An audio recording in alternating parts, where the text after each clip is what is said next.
नमस्कार दोस्तों, स्वागत है आपका प्रयागराज स्टेशन चैनल पर। आज की डिक्टेशन लिखने के लिए तैयार हो जाइए। Ready, start.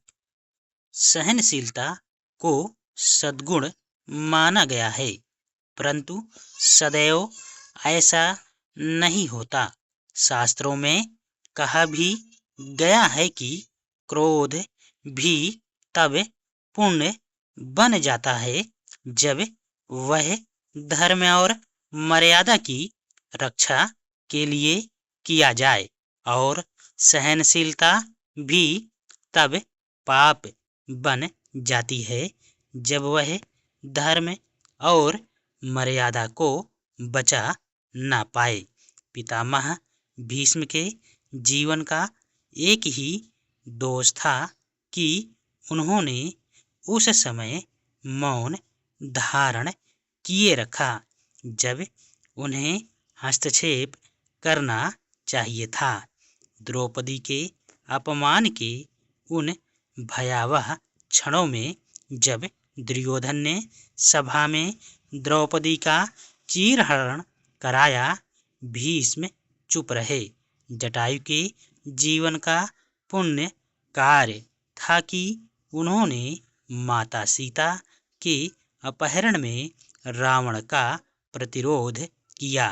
भीष्म का उदाहरण दर्शाता है कि मौन कभी कभी अधर्म का साथी बन जाता है।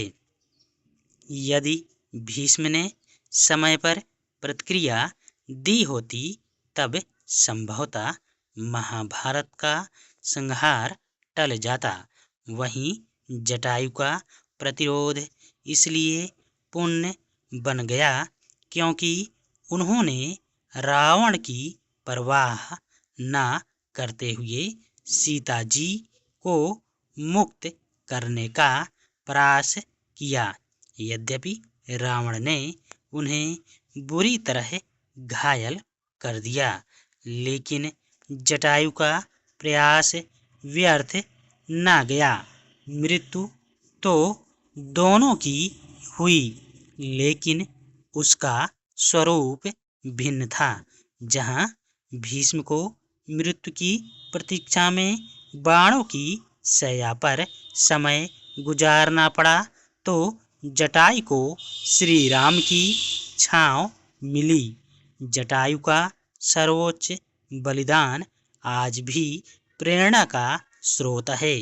यह इसका प्रतीक है कि साहसिक क्रोध अमरता का द्वार खोलता है। ये गाथाएं आधुनिक जीवन के लिए भी प्रासंगिक हैं।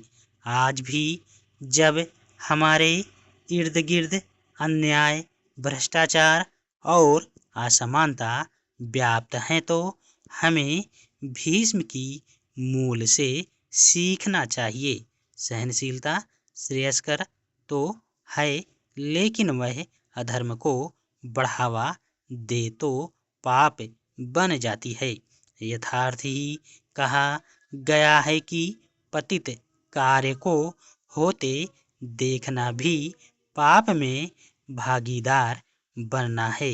इसलिए बुराई को परास्त करने के लिए संयम को त्याग कर आक्रोश भी उचित है।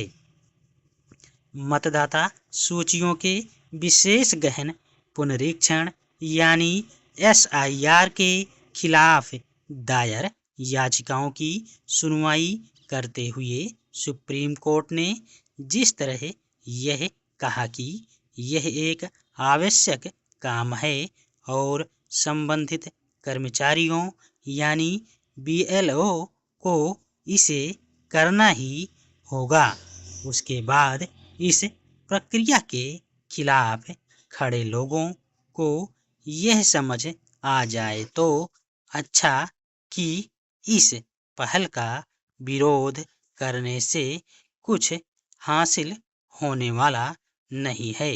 यह विचित्र है कि विपक्षी दल SIR के खिलाफ न केवल संसद में मोर्चा खोले हुए हैं, बल्कि सुप्रीम कोर्ट में भी याचिकाओं का ढेर लगाए हुए हैं।